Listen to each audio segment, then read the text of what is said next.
All kids are learning to navigate distance learning right now, but for kids with special needs, they're facing a unique set of challenges. Fox 12's Haley Rush spoke with a special education teacher to share how he is handling distance learning. Bob Warburg has been a special education teacher for more than 15 years, currently teaching at Whitford Middle School in the Beaverton School District. The primary focus of my kids that I work with, their primary struggle is academics. They have, their lagging skills is in areas of typically reading, writing, math. It could be study skills organization. It could be some behavior, attention, and focus concerns and stuff like that too. Warburg says some of his kids are performing significantly below their grade level, but his focus can't be on academics alone. My teaching is more relationship-based because all of my students that I work with have documented disabilities that have gone through this special education process. So let's just be honest, learning is hard for them.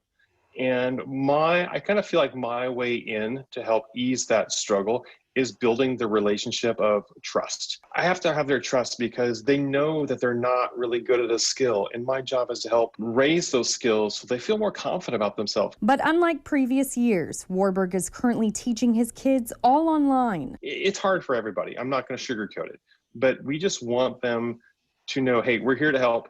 We want to help. We want to be in school, but this is kind of the cards we're dealt right now, and we got to make the best of it. He says it's that positive attitude that continues to help build connections with the students, even through a screen. Like everybody, some students are introverts, and this is working. It's good.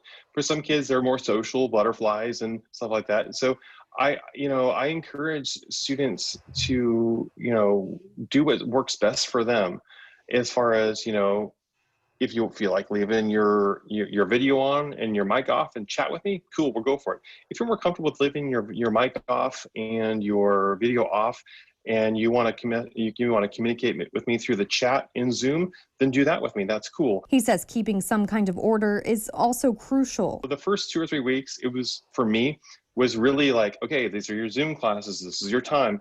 Building that schedule, that routine for a while we're in this distance learning is crucial for any kid, let alone a kid who struggles academically or social emotionally right now too. But he says ultimately making his kids feel like he's another person in their corner is how they continue to get through a school year unlike any other. There's a lot of negative stuff going on in the world.